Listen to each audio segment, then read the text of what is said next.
All right, today we're jumping into a really fascinating theological framework. It's a way of looking at, well, all of history through the lens of just two people, the first Adam and the last Adam, who is Jesus Christ. And the idea here isn't just about a simple story of failure and then redemption. No, it's presented as one single pre-written story, where the first guy is basically a direct preview of the second. Okay, so let's dive right into this table, because this really sets the stage for everything. On the left, you've got the first Adam. On the right, the last Adam, Jesus. And the parallels, they're just striking. The first Adam leaves his parents to become one with his wife. The last Adam leaves the Father to be with his bride, the church.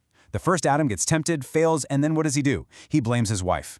But the last Adam, he overcomes that temptation and takes all the blame for his bride's sin. It's like a perfect mirror image where one path leads to exile and the other leads right back to Eden. So, here's the roadmap for how we're going to break this whole thing down. We'll start with the core idea, this tale of two Adams. Then we're going to tackle a really tough one, the free will dilemma. After that, we'll look at how the cross fits in, not as an accident, but as a foreseen plan. Then we'll really contrast the choices they made. And finally, we'll see how this all supposedly leads to the ultimate goal, the completion of creation itself. All right, first up, a tale of two Adams. The main idea we need to get our heads around is that the first Adam isn't just some guy who messed up. The source text we're looking at uses the specific term 표사생, which basically means he was a direct representation. Or you could just say a foreshadowing of the last Adam, who is yet to come. You see, this completely reframes the whole story. It stops being about God getting caught by surprise by Adam's mistake and having to scramble for a plan B. Instead, it suggests that every single part of Adam's story, his relationship with Eve, the temptation, his choice to die with her, all of it was a necessary piece of a blueprint that could only be finished, could only be resolved in the life of Christ. Now you can probably see where this is going. This leads us to one of the trickiest parts of this whole idea, the free will dilemma. I mean, if Adam had free will, how could his fall have been inevitable? Well, the source text gives a very, very specific definition of what free will actually means for a created being at the start. So in this view, free will wasn't created in some perfect, unshakable state. Its very definition, right out of the box, was simply the possibility of sin. It wasn't so much a strength as it was an inherent vulnerability. And this quote right here, this gets to the heart of it. The argument is basically a matter of probability. Think about it. If there's even a tiny 1% chance of sinning, well, over an infinite amount of time, the probability of that sin happening eventually gets closer and closer to 100%. Statistically, it's bound to happen. And right on cue, that leads to the giant question in the room. If sin was basically a mathematical certainty, does that mean God created beings who are actually designed to fail? This is the exact problem that this whole framework tries to answer, with its main argument about God's ultimate plan. So how does this all get resolved? Well, the idea here is that the cross was never plan B. It was never a reaction to failure.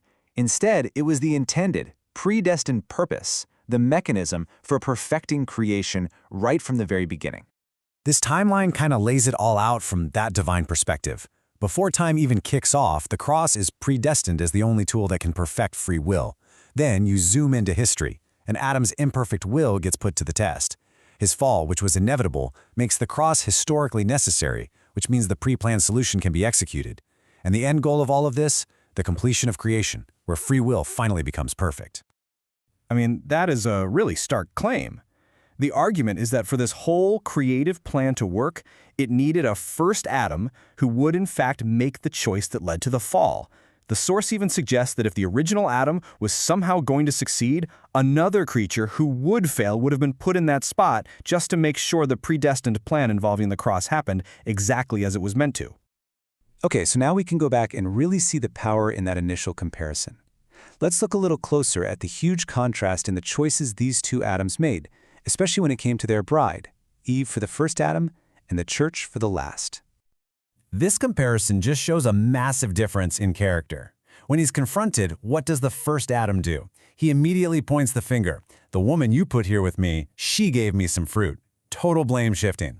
But the last Adam, he does the complete opposite. He takes on the sin of his bride, the church, and accepts every bit of the responsibility himself. It's interesting. You could say both of them loved their bride to the point of death. But the nature of that love and what it led to were polar opposites. The first Adam's love made him join his bride in sin. He chose to die with her, and not led to exile. The last Adam's love made him die for his bride to save her from sin, and that led to a return to Eden. And this brings us to this idea of the helper, or dopnin bepil in the original text. The argument here is that the first Adam made a huge mistake. He chose a flawed helper, Eve, instead of the perfect helper, God, and that led to failure. The last Adam flips it. He takes his flawed bride, the church, and through his sacrifice, he transforms her into the true helper she was always meant to be. So, all of this brings us to the grand finale of the argument. What was the ultimate point of this whole cosmic drama, from the fall all the way to the cross? Well, according to this source, it's all about completing the very act of creation. And the process works in a few steps. First, the cross reveals the true nature of God's love and justice. Then, as created beings see and actually understand this perfect love, it starts a transformation inside them.